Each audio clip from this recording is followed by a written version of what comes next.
morning. Good morning. Good morning. Good morning. Anybody get to do anything fun this weekend?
It is 10 now.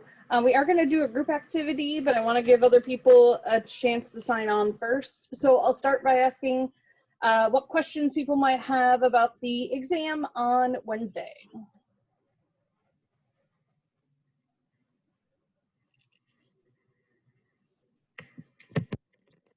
I'm gonna, in the chat, put the format for y'all just to sort of remind you. So it is on Blackboard.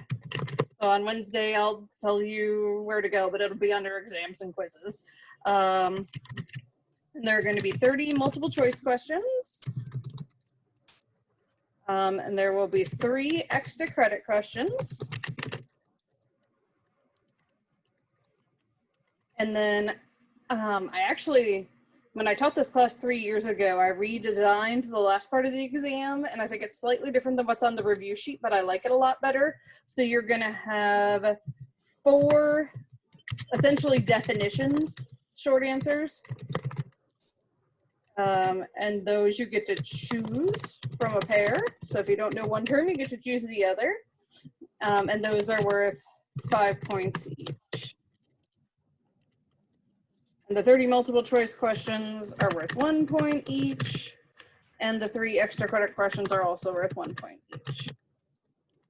So, gonna be on Blackboard. It's gonna be 30 multiple choice questions, 1 point each. 3 extra credit questions, also 1 point each. And then 4 definition short answers. You choose from a pair of 2 terms, and then you define the one you know better, essentially. Those will be 5 points. These are closed book, closed notes, closed friends, closed Google. I'm not going to be one of those creepy professors who like uses the spyware and makes you check your lap, and that just sounds gross, and I trust you all. What I might do just to minimize distraction is put you each in your own individual breakout room, and then essentially you can pop back into the main room if you have a question. I feel like it'll be less distracting than if people unmute themselves to ask questions, but if anyone has better ideas, let me know. Has anyone taken an exam this way yet? I'm guessing mine is probably the first one. You're the first exam I'm giving this way. So luckily, this is an exam that when I give it in person, most people finish it in less than the class time. I mean, the speedy people will finish it in like a half hour. Other folks will need the whole class time, and that's fine. So if something goes horribly, horribly wrong, we'll have some time. If any of you need accommodations, make sure that you email me. and I can work with Crit to get you set up in the LRC to take it. And you would just do the same thing, log into Blackboard. So with the take-home test, that's submitted on Blackboard, correct? Correct. Yep. So that one you just upload, and please make it a Word doc or a PDF. It'll tell you what formats it takes. If you have a Mac, for some reason Blackboard won't read pages, and so it just will be like if I try to open it. Okay. Yeah, if you have a Mac, just convert it to a PDF. But a Word doc works too. Put all your answers in one document. So honestly, the best way to probably do it is load the Word doc that has the questions and then just answer under each one, because then I can tell what you're answering when, and you make sure you get all of them. Okay. Yeah, good question. Yep. And so there's a section on Blackboard that says like take home exams, and you just upload it there.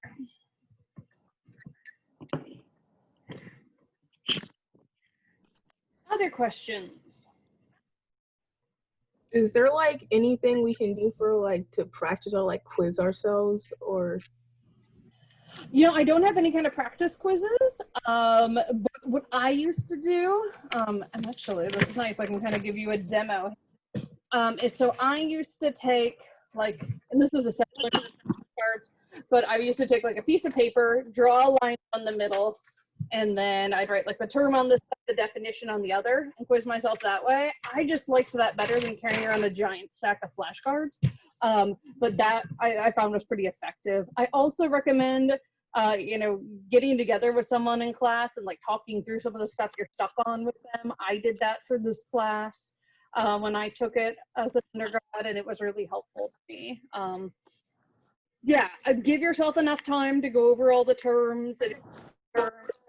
You know, it is a lot of like starting to wrap around how do we think about psychology sort of as philosophy. So make sure you set aside a good chunk of time. Now, I was a perfectionist, probably way too anxious, but I used to study for like 6 or 8 exam. You might be better with memorization for me, and you don't need that much. And certainly the take home is going to take up part of that. But, you know, if you're only studying for this for an hour, you're probably not even going to get through all the material. So my recommendation would be, yeah, work with a friend, you know, over Zoom or safely socially distanced with your masks, or make yourself those flashcards.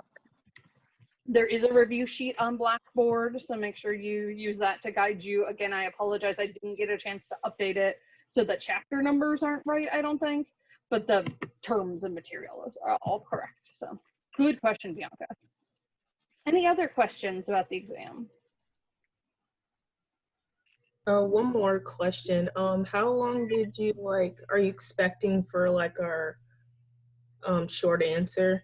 That's a really good question. So think about the fact that when I give you the like group discussion questions, right, those are 2 points and these answers are 5 points. So kind of, you know, sort of think about how much you need to fill in compared to that, if that makes sense.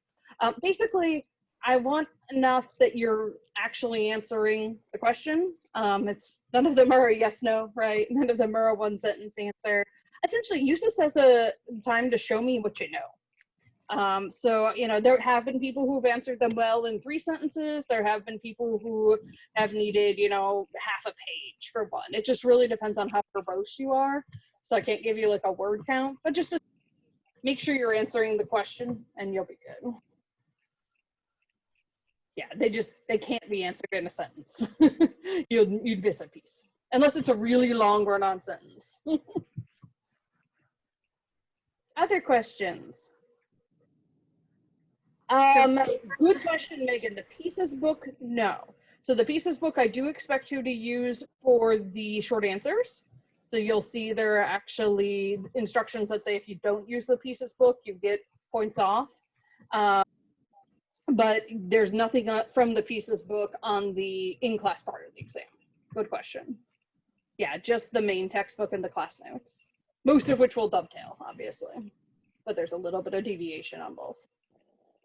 So for the test on Wednesday, is it all going to be like online, so we're typing answers and stuff, or? Yep. Okay. Yeah. So the multiple choice, you'll just like click a box or I think it's like a little bubble. And then, yeah, there'll be like text boxes for you to type your answers for the definitions in. And the extra credit. The extra credit are like little tiny short answers. Usually you can answer those with a couple words. Is it a different app than on Zoom? Because for some reason my computer is like super slow and I have issues using anything that's not Zoom when I'm on Zoom. Yeah, it'll be on Blackboard. So if Amanda, while you're on, you're just finding that your computer's not working, you know, you and I can communicate and you can like sign off, sign back on at the end to let me know when you're done, or email me if you have a question. The other thing that you could do is like do Zoom through your phone and then take the test on your computer. That might work too. Okay, thank you. Yeah, no problem. Yeah, it's the wild, wild west. Normally I'd just be passing you pieces of paper and it's much easier technically, right?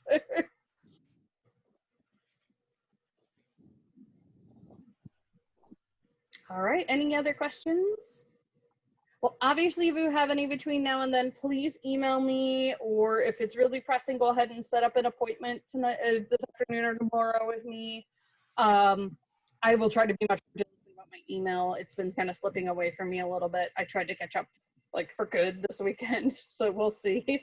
But I will definitely be on the lookout for emails from this class in particular. So yeah. I'm also all caught up on grading at this point, so that's cool. Alrighty, so let's get the link for you all for your group assignments. And hang on, let me adjust the sharing before I save it, share it, because I don't want the same thing that happened last time to happen here. All right, so this will be the case where it'll open in a new window again. And I'm gonna, so you open your own version for your group, and everyone should be able to access it whether you're logged in with VWU or not. So let's see, there are 17 of you here, so I think I'll do 4 groups. So those will be groups of 4 or 5, that should be pretty good. So I'm gonna go ahead, I'll give you 20 minutes to work through it. I feel like that should be enough time. And essentially there's a question per reading. And then when we all come back, we can talk about not only the readings, but I have some, you know, background about the authors of the readings that we can go over to, because I think that's really important to put in perspective here. So I need to remember I can't click and talk at the same time. Okay. So create rooms, put the options in here, 20 minutes, and then you'll get the 60-second countdown. Alrighty, you should get the invitation now. And then if your group has questions, just pop back into the main room. I'll be here.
I absolutely agree with you, by the way. Yeah. Alrighty, welcome back, everybody. This time I'm actually recording. I forgot to record last time. I don't record when you guys are in groups because all it does is show me sitting here staring at my screen.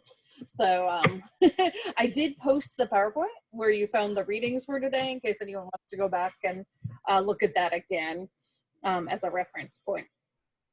But I was trying to think what's the best way to tackle this since we don't have a super amount of time left. Let's talk about the Blackboard readings to start, and then we can kind of work our way back. So we'll start with question 4, and I'm going to open it up to any group.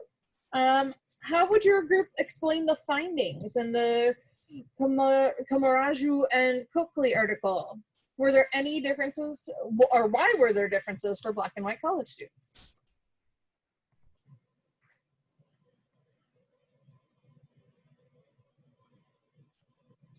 Was that for question 3, differences in college Question 4. Oh, yes. Okay. So this was Shamir, I hope you're okay with me like saying what you said. She was just talking about this and she was like in the middle of talking about it when we cut out, but it was really interesting. She was saying that African American like students in college are they're a minority, so they oftentimes don't have the same support system as other students do. So they create like a collective atmosphere where they are able to like rely on each other, and they're very like close and whatnot. So I thought that was interesting. Yeah, definitely. Any other thoughts on this one? My group also mentioned like when you have a staff or like a professor of your peers, you generally have more opportunities. So it was clear like that people of color don't really have that support in their staff and in their professors. So it just inherently creates less opportunities for them to do research or volunteer with their professors like we do here. So I think that was really interesting to look at, just the dynamic of like the relationship between the professor and the student based off of race. Yeah, I think that that's a really good point. Actually, in my Women's and Gender Studies class, we just talked about this. And I'm going to share a document with you all really quick. I do this every time I teach our Women's and Gender Studies course. I look at what the breakdown of our faculty is here at Virginia Wesleyan. And so what you can see is out of 89, these are the full-time professors, so not adjuncts, not the people who only teach like 1 or 2 classes.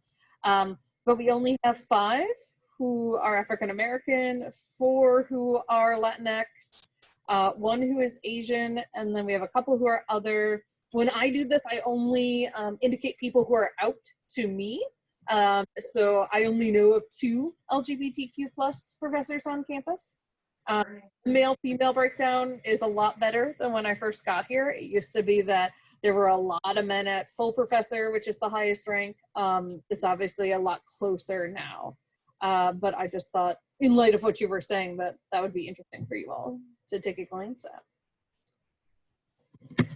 Yeah, it makes it hard, right? As we're like something like 45% students of color, and we're not seeing that reflected in our faculty. Yeah, like one of the selling points for the school was supposedly we're the most diverse school in the Hampton Roads area. So like you said, it's really disappointing to see that that's not reflected in our faculty. Yeah. And part of it, to be perfectly honest, is like who we get to apply for positions. Like if faculty of color look at our website and they say, I'm going to be one of just a few faculty of color here, they might be less inclined to apply, right? Which I don't blame them.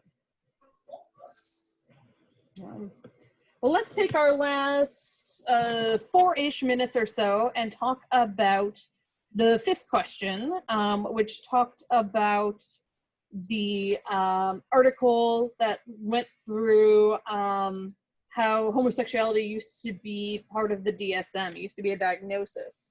So what surprised you all about these descriptions about how psychology and psychiatry used to view homosexuality? I think I think for me, we were talking about just, in general, like we still have states that have not banned conversion therapy, and there's still a lot of that out there, and that, you know, ways to get around the laws and everything, and it's really disgusting. And I actually literally wrote WTF next to this portion about the psychologist. It's like in the second paragraph talking about, you know, he doesn't have any bias, but, you know, he thinks they're just sick individuals, but he doesn't have any bias, and then goes on to talk about, you know, these people are essentially disagreeable and, you know, fake and aggression and all that. And so it's like, but you don't have any bias at all. Yeah, it's actually, I'm looking it up right now. It's less than half of the states that ban conversion therapy. Virginia just banned it as of July 1st. Hooray for getting a liberal legislature, right? Or mostly liberal. Because it passed a lot of really helpful things. And I mean, even we just banned it in minors, but that tends to be who they inflict this on anyway. Yeah, there are some cities in states that don't ban it, that ban it within their city. But obviously there are huge swaths of the country that don't have this protection. Other thoughts about this? Something that surprised me was that I always thought, because I had read about psychoanalysis a lot, I always assumed Freud categorized homosexuality as a mental illness. And I was surprised to realize it was some guy, a journalist I'd never heard before. This guy, Sandro Ratto, that apparently made it into a popular belief in the United States that it was an illness and it had to be treated. So I was, that was good news for me that Freud wasn't really as much of a homophobic as I thought he was.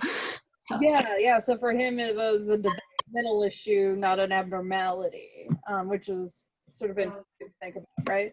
Yeah. Hold on to this article in particular, this and the one that where we talked about the history of African American psychologists. This really play into our reacting to the past at the end of the semester. Many of the people that they talked about around that 1973 convention in this article are characters in our reacting to the past. So it's helpful to get a little bit of perspective on it.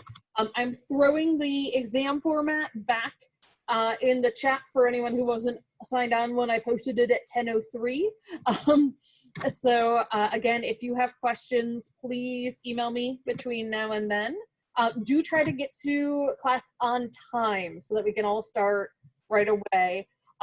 If you come in after someone's finished, that makes it tricky for me. So just everybody get there by 10, and I'll try to be in early in case people have last minute questions. All right. Dr. Myers. Yeah, Carly. And if anyone you